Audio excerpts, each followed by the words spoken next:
Hi, George and Jamie. I'm Ezelle from the upcoming. Lovely to speak to you both today. Lovely to be here. Thank you for having us. You're welcome. It's a pleasure.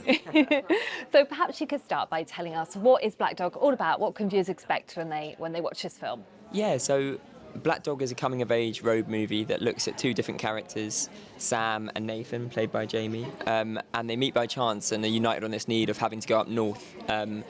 And it's all set along the A1 and kind of looks at friendship, sexuality, grief, love, and what it's like being 17 growing up in the UK. And what kind of inspired you to tell this story? I think Jamie and I met when we were both 16, and then Jamie went away and did some filming on some other projects, and then when you came back we did my first short film, Silence, where Jamie was in it, and I think after that we were both like united in that need of wanting to write a script and wanting to write something that looked at what it was like being 17 growing up in London and all the different things and the complexities that come with being someone young in the UK at the moment. And Jamie, could you tell us what was it like kind of playing your role? How did you kind of prepare for that, and did you relate to the character as well? It was it's confronting playing a role that you have written. I don't necessarily think that's a good thing to do. Maybe don't do that again. I don't necessarily think you need to relate to the characters you wrote, but given that I don't think you need to relate to the characters that you're portraying. But given that we wrote it, we were definitely feeding off. Not our personal experience, but necessarily our environment, the things around us. And I think by default, yes, there was a very relatable quality to both those characters. And like you said, obviously, you were filming on the... I'm going to ask you again. Because you were filming, what was that like being on location there and kind of travelling up and down that area, going from like north to London? What was that like being on location there? Were there any kind of standout moments for you there? I think it was just very good. I really like the Werner Herzog director, and he always says, venture out of your hometown to make a movie. The world needs to be seen, and movie making is like the best excuse to go do that. And I think it was just a privilege that we didn't have to film in London. That's also what we were writing about, two boys that hope to escape and see something other than their inner city living. So it was a pleasure to be able to do that with, I feel like this is a very abstract concept of communication. This is like...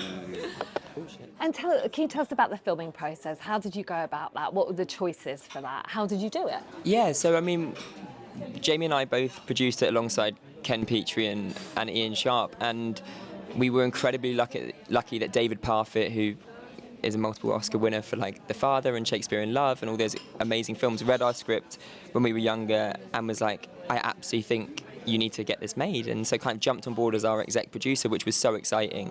And then in terms of filming it, I had just finished shooting 2 TV shows as an actor, and then I came back and we knew we only had 4 weeks to make it.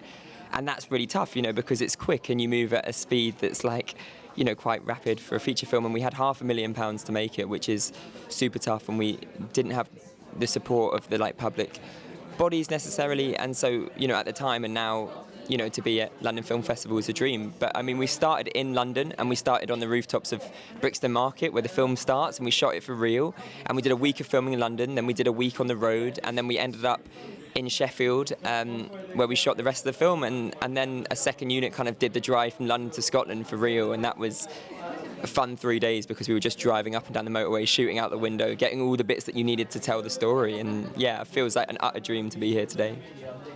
And now that you've got it out there, nearly, what are you most proud of when you look back at this?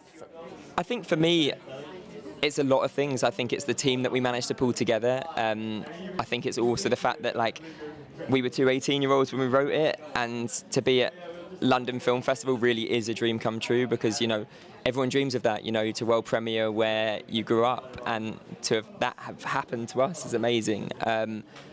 But I'm also most proud of the performances that are captured in the film. As a director, that is the biggest dream come true, that I had such amazing actors, from Jamie to Keenan Munn-Francis to Ruby Stokes to Paul Kay to Hattie Morahan. I mean, the list, Nicholas Pinnock, the list just goes on and on. We were really, really lucky to have all those people involved. And for my final question, what was it like for you working with this amazing ensemble cast, like I said, Ruby Stokes, everyone? What was that like for you? Yeah, I mean, it was an amazing privilege. I think you can't necessarily predict that when you write something as well, to then get such a big, diverse group of people on board.